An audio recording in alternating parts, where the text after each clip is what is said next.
My dad stood at the Thanksgiving table, glass raised, and said, "I want to ask my daughter Elena for forgiveness in front of everyone." All eyes turned to me. My stepmom smiled like this was rehearsed. My half-brother smirked. But what nobody knew? I'd been waiting for this moment for 8 years. My name's Elena. I'm 26 years old. I teach second grade at a public elementary school. I make decent money. Nothing flashy. I live in a small apartment with my partner Jamie. I drive a used Honda. I'm not rich or glamorous or impressive by my family's standards, but I had something they didn't expect. A backbone they'd never seen before. My mom died when I was 10. Cancer. It was fast and brutal, and it destroyed me. My dad emotionally checked out the day she passed. 2 years later, he remarried. Linda moved in with her 2 kids, and just like that, I became invisible in my own house. I raised myself. I worked 2 jobs through college. I paid my own tuition. I showed up to my own graduation alone because Dad forgot to put it on his calendar. I learned not to need them. And honestly, that was the skill that saved me. Because when you stop expecting people to show up, they can't disappoint you anymore. If you've ever been pushed aside by family, subscribe right now and tell me where you're watching from. You're not alone in this. So, Thanksgiving. I hadn't been invited to a family holiday in 3 years. Then, 2 weeks before, Dad called. "Elena, I'd really like you to come this year," he said. "It's time to heal." I almost laughed. Heal. Like we'd both been hurt equally. Like this was a mutual wound. But something in his voice made me curious. So I said yes. I showed up that Thursday afternoon with a bottle of wine and low expectations. The house smelled like turkey and sweet potatoes. Linda's kids were already there. My half-sister Bryn, my half-brother Todd, their partners, a few cousins I barely knew. I got polite nods. A few, "Hey, Elena's." Nobody hugged me. Dinner started. We passed dishes, made small talk. I sat between a cousin's boyfriend and an empty chair. Then, halfway through the meal, Dad stood up. He tapped his glass with a fork. Everyone went quiet. "I want to say something," he said. Linda dabbed her eyes before he even started. That should have been my first clue. "I've been doing a lot of reflection lately," Dad continued. "I've been attending a men's support group at church, working on myself, becoming a better man." Todd nodded like he'd heard this speech before. And I realized I haven't always been the father I should have been, especially to Elena. Now people were staring at me. So tonight, in front of all of you, I want to ask my daughter for forgiveness. I want us to move forward, as a family. He looked at me, waiting. Linda sniffled. Bryn squeezed her hand. Todd leaned toward me and whispered, "Just say yes. Don't make this weird." That's when I realized what this was. A performance. A scripted moment where I was supposed to cry, hug him, and say all was forgiven so everyone could feel good about themselves. They wanted me to make it easy. I stood up. The room held its breath. "I'll consider it," I said calmly. "But I have conditions." Dad's face froze mid-smile. Linda's tissues stopped mid-dab. "Conditions," Dad repeated. "Yes, 3 of them, non-negotiable." The room went dead silent. Because here's the thing, this wasn't the first time I'd been erased. 3 years ago, I found out through Facebook that Todd had a graduation party. Nobody told me.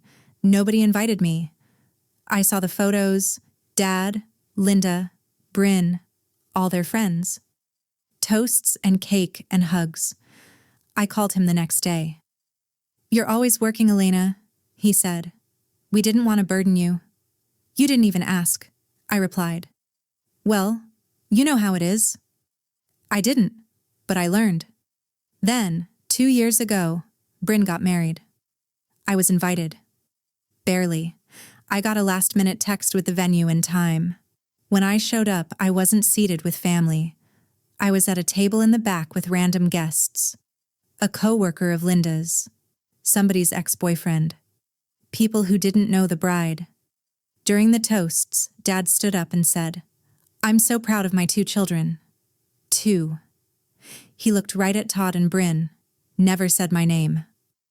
After the reception, I confronted him in the parking lot. "You're being sensitive," he said. "You know what I meant." Linda chimed in. "This day isn't about you, Elena." I drove home and cried for an hour. But the worst part? The thing that still makes my stomach turn? The money. When my mom died, she left a small life insurance payout, $12,000. It was meant for my education. Dad was the trustee. When I turned 18, I asked about it. "It's gone," he said. "Gone?" "I had to use it for family expenses." Times were hard, Elena. You don't understand what it's like to provide for a family. I later found out those hard times included a brand new boat and a full kitchen remodel. For Linda. "That money was Mom's gift to me," I said. "I did what I had to do," he snapped. "Don't make me the villain here." But he was. And I stopped asking for anything after that. I worked 2 jobs. I took out loans. I paid my own way. I built a life Dad had no part in, and I stopped expecting him to show up. He never did. What they didn't know was that I hadn't just been silent all these years. I'd been documenting every unanswered text, every missed birthday, every invitation I sent that got no response. I kept the paperwork from Mom's life insurance policy, the trustee documents, the bank statements I'd requested through a lawyer consult 3 years ago. I'd been in therapy for 2 years, not learning how to forgive on someone else's timeline, learning how to set boundaries, how to demand accountability. I didn't come to this dinner to make peace. I came to make a point. Before I walked into that house, my Aunt Karen, my mom's sister, texted me. "Don't let him perform forgiveness without earning it. You get to set the terms." And Jamie, my partner, was waiting outside in the car. "I'll be here when you're ready to leave," they said. "You've got this." I walked in with a plan. Now, back at the table, the tension was unbearable. Linda cleared her throat. "Honey, your father has really grown. He's been doing that men's support group at church." "I heard," I said. Todd groaned. "Why do you always have to make everything so difficult?" "I'm not making anything difficult," I replied. "I'm just not making it easy." Dad tried to regain control. "Elena, I'm trying here. What more do you want from me?" I pulled a folded piece of paper from my bag. "I want accountability," I said. "I have 3 conditions. If you meet all 3, I'll consider forgiveness. Not before." Dad nodded stiffly. He thought I'd ask for something small, an apology card, a coffee date. He had no idea. I unfolded the paper. "Condition 1, I said. You're going to repay the $12,000 from Mom's life insurance. With interest, that's $15,400. I want it in writing, a payment plan, starting next month." Dad's face went pale. "That money is long gone." "Then you'll work to replace it," I said. "I did. You can too." Linda gasped. "Elena, that's not fair." "Fair?" I turned to her. "Fair would have been using my mom's money for me, not your kitchen."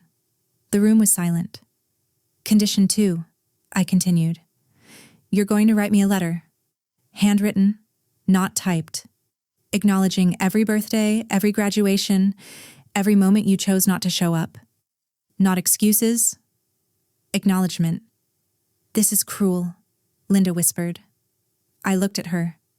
"No," I said. Cruel was being erased from my own father's life and being told I was too sensitive to feel hurt. Dad stammered. "Elena, I don't." "Condition 3, I said. You're going to go to family therapy with me, not a church group. Real therapy. A licensed therapist. For at least 6 months. Non-negotiable. Dad's face turned red. I came here to offer you forgiveness. You don't get to offer me anything, Dad, I said. You're the one who abandoned me.